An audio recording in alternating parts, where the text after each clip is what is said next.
This is an arcade machine that I've built. To be exact, it's a candy cab. If you're not familiar with the term, a candy cab is a colloquial name given for Japanese-style arcade machines. They are usually always played sitting down, typically white, and are significantly smaller than their larger American counterparts. Creating your home arcade or main machine isn't a new thing, but few people attempt to make candy cabs. I wanted to create a simple one that wasn't over the top. I've seen countless do-it-yourself arcade machines that go way overboard with graphics, lights and features, and to put it mildly, it's just not my thing. What draws me towards candy cabs is their simplicity. I own a Sega Astro City, which I consider the gold standard for Japanese arcade machines. I find that its ergonomics are spot on, so I modeled my machine's dimensions like the control panel height and the screen angle closely after it. In this video, I'll be documenting the process of how I turned two wooden boxes I had lying around into this, my own candy cab. Please note that this isn't a step-by-step tutorial, but I do plan to release the full cabinet designs plus more in the near future, along with a how-to video. Stick around to the end for more details on that. So to begin, the idea for the arcade started from these two wooden boxes. These boxes were from some used furniture that I purchased. I was going to throw them out, then I realized that their size could be a good starting point for a candy cab.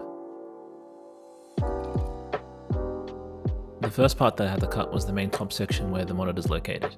After measuring and marking diagonals, I used a circular saw and a straight edge. In my case, I'm just using a plank of wood that I had lying around to cut all three sides.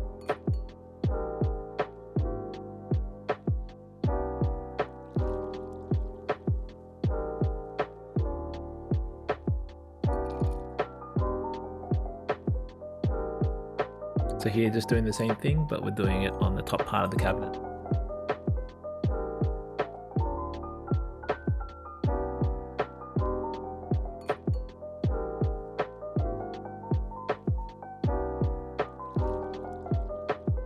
One thing to keep in mind when using a straight edge with clamps is that sometimes the clamps can interfere with the blade.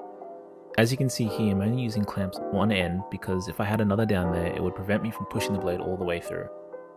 So if you're doing a similar thing, just take your time and so the straight edge doesn't stray off the guide.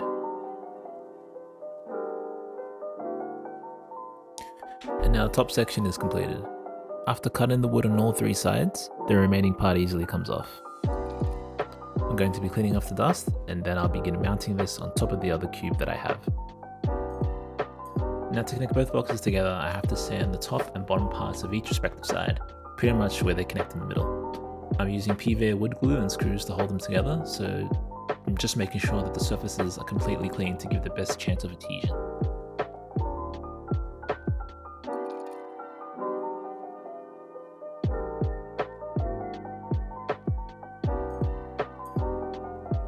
After around 24 hours, you can see it holds together pretty well. I didn't film myself screwing it in, but nothing fancy, just driving screws and glue together and just letting it sit. The boxes had all this random damage from general wear and tear. To fix this up, I'm going over the problem areas with builder's bulk, which is a hard setting putty similar to wood filler. The process is that you fill the spots with putty, let it dry, sand and then repeat. This process can be pretty annoying as it can take quite a while to get the texture of the wood smooth. If you don't have much damage, then this won't take as long. This is after the first attempt. As you can see, it's not perfect, so I'll have to smooth it out, apply more putty, and then repeat.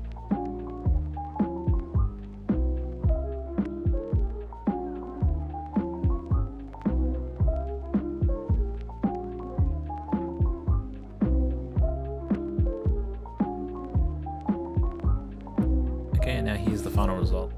This was probably the biggest problem area on the back side of the cabinet. It had the biggest hole, and then this is the final parts inside. There was slots inside the cabinet from the design of the bar, and so I just had to fill that just halfway through, and so it's not visible from the outside.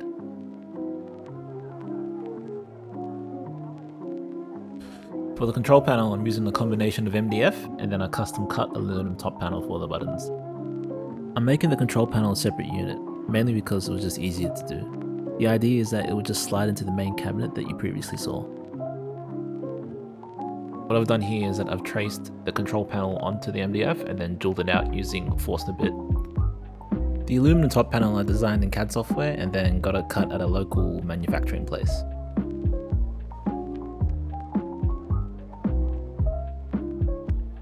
For the sides of the control panel, I'm using two pieces of wood, a bit bigger than your typical 2x4. On one end, I've cut a slight angle on them so there's space for the player's legs to fit under the arcade.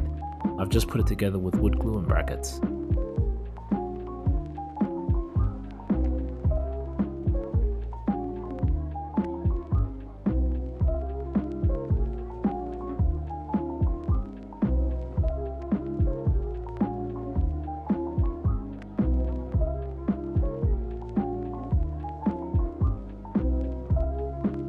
And here it is all assembled, just waiting to dry. I've just got clamps on it. I'm going to let it sit overnight so the glue can set. This is probably not the best way to connect it all together, but this is all I knew really, and so it worked fine. After it was done, I just put some wood fill around the edges and then also used a sander just to sand everything smooth and flush.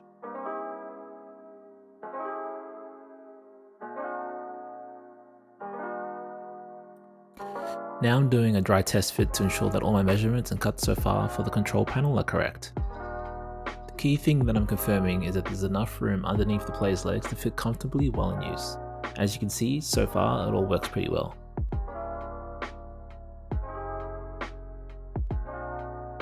With the control panel completed, I'm now attaching that to the main body. This is done by using wood glue on the edges, on the inside, and then putting the control panel in. Once it's in position, I then use screws to secure it to the rest of the cabinet.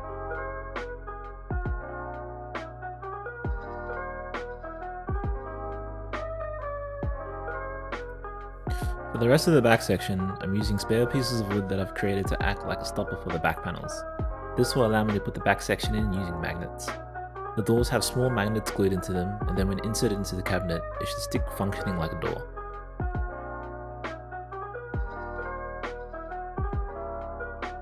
Why did I do doors like this instead of hinges? Honestly, I didn't know how to fit hinges properly at the time. I also had magnets lying around and I wanted to use them, so I didn't really want to buy anything else. Now this is a final test to show how the doors work and also to see how the magnets hold up. It's pretty easy to take off the doors when I need it, and the cabinet construction holds up pretty good too.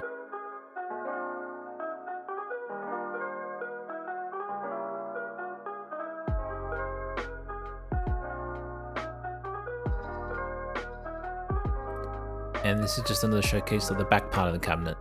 Same deal, it's held together with magnets and it can be easily removed when I want to.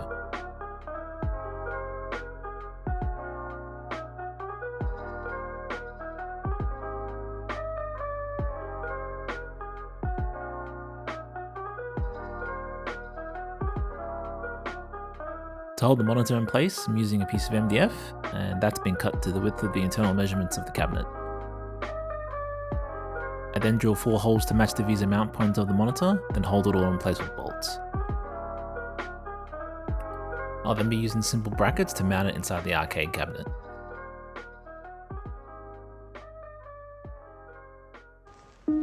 To cover the monitor, I'm going to be making a bezel. This is done by using 3mm thick perspex, followed by cutting out the screen size on the protective seal that it comes with. I then spray the surrounding area with black spray paint. The idea is that once you peel off the perspex protection off, it will result in a really nice bezel to hide the LCD panel and give the cabinet a finished look.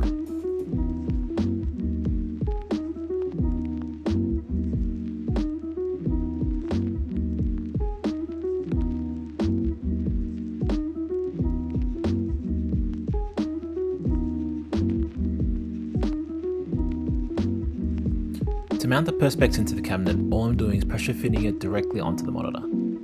Because the width of the bezel is exactly the same as the internal dimensions of the cabinet, it fits in there very snug. I've had this in place for ages now, and surprisingly, it doesn't move. Perhaps later on, I'll come up with a better way to do this, but for now, this works fine. Now moving on to the final touches, I'm going to be hitting the entire main body with a coat of basic primer. I'm using a roller here, and I'm just ensuring that all the surfaces have a nice even coat. For the first coat of paint, I decided to use a sprayer which can make painting cabinets and things like this extremely easy. For this to work properly, you need to mix the paint and water correctly as per the instructions. However, as you can see here, I obviously didn't follow the instructions correctly, and you can see it dripping and pooling up. This is something that you definitely don't want.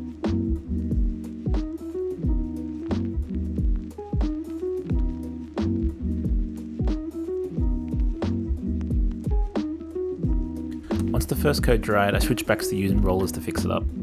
You can apply as many coats as needed until the surface is evenly white. With this machine, I ended up applying 4 or 5 coats.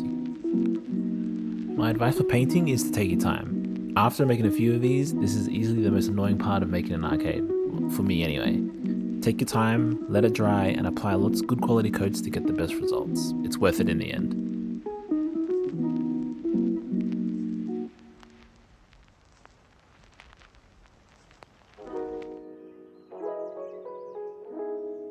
This is the final result. As you can see, it's nothing fancy, but it looks simple and clean. The look I'm going for is just like most candy cabs, just a simple white colour, no crazy designs or stickers. I find that most home arcades just go a bit too far, and I prefer to leave the graphics and design elements mainly to the control panel. For the computer and its related elements, I'm not going to spend too much time here as I'll save that for another video. But in a nutshell, I'm using a small form factor Dell PC along with some Logitech speakers. Behind the scenes, I'm using a front end called Big Blue and using MAME and a few other emulators. It's not all mounted super nicely, but it gets the job done. And finally, we have the completed candy cab in all its glory. Off screen, I've wired up the controls with the GP2040 arcade encoder, along with the Sanwa joystick and fake Sanwa buttons. As I mentioned earlier in this video, this isn't exactly a how-to video, but more of a work in progress of how I made this particular cabinet.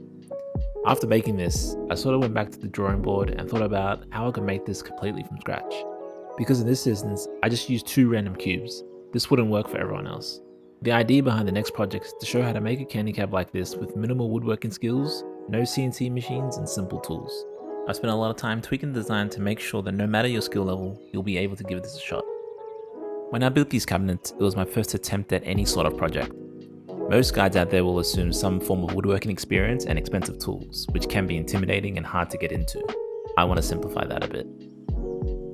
All my designs for the future will also be free and open source, so you can go in and change it all you want and there'll be no restrictions or paywalls needed. In the meantime, I'll leave you with some more B-roll footage of the arcade, and I hope to see you in the next video.